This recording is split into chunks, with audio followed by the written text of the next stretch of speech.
La Fondation Cloto Misae a remis le 28 mai 2025 à Kpalimé, au nom du président de conseil, Forg Nassimbe, des kits de lampadaires électriques aux 3 communes de la préfecture de Cloto.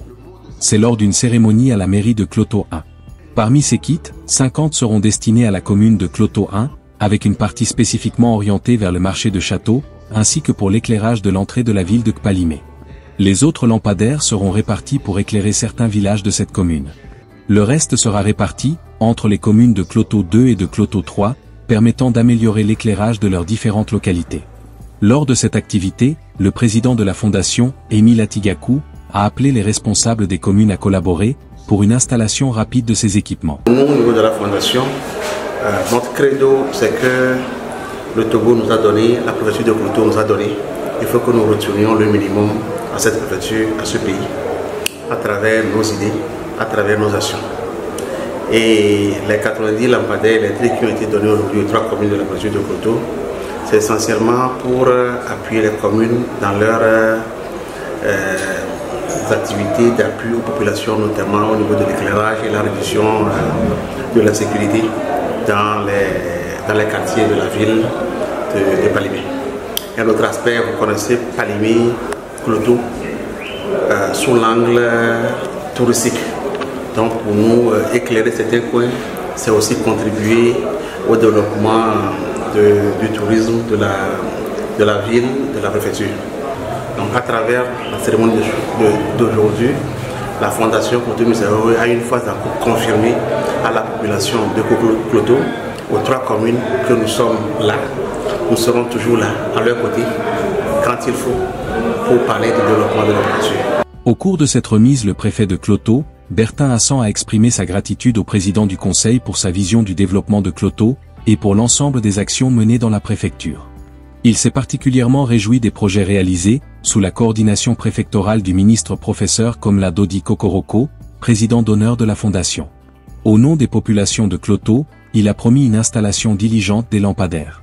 Quant au maire de la commune Cloto 1, Yawo Winnie-Dogbache, au nom de ses collègues de Cloto, a remercié Forg Nassimbe qui, à travers ses actions, contribue significativement au développement de la préfecture. Il a également salué les actions précédentes de la fondation, notamment en matière de l'autonomisation des femmes. Actuellement, le problème de sécurité se pose et ce dont nous venons de bénéficier est venu à point nommé. Et les zones d'ombre qui sont dans nos communes vont être éclairées, ce qui fera qu'il y aura plus de sécurité qu'avant. Donc nous remercions beaucoup les donateurs pour ce geste à l'endroit de nos différentes communes et à l'endroit de nos différentes populations. Le président d'honneur de la fondation, le ministre professeur Komla Dodi Kokoroko, a mis l'accent sur les efforts du président du conseil, en matière d'électrification des milieux ruraux et surtout sur sa politique d'extension du réseau électrique.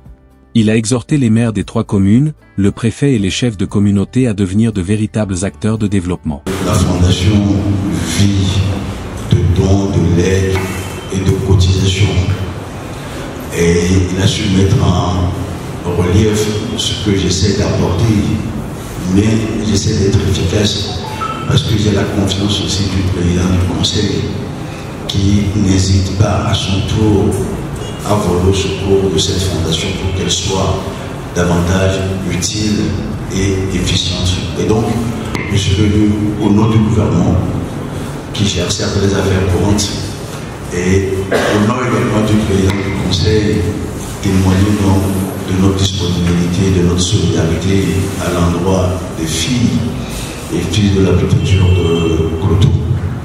Je voudrais simplement demander davantage aux maires, aux préfets, aux CDD, aux chefs, et d'être de vrais acteurs du développement. Le développement est d'abord mental. Et quand on est mentalement solide, à conduire des changements, des ruptures, les résultats sont assez nets. Donc nous voulons davantage sortir de cette logique d'assistanat qui consiste toujours à attendre des autres, à attendre de l'État. Nous devons également sortir de nos individualités quand il s'agit d'investir dans le tout.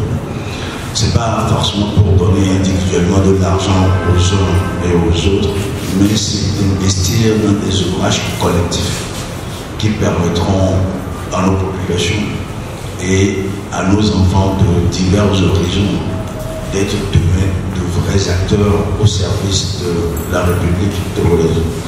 Le professeur Kokoroko a affirmé l'engagement de la Fondation à continuer par travailler pour le bien-être de la population.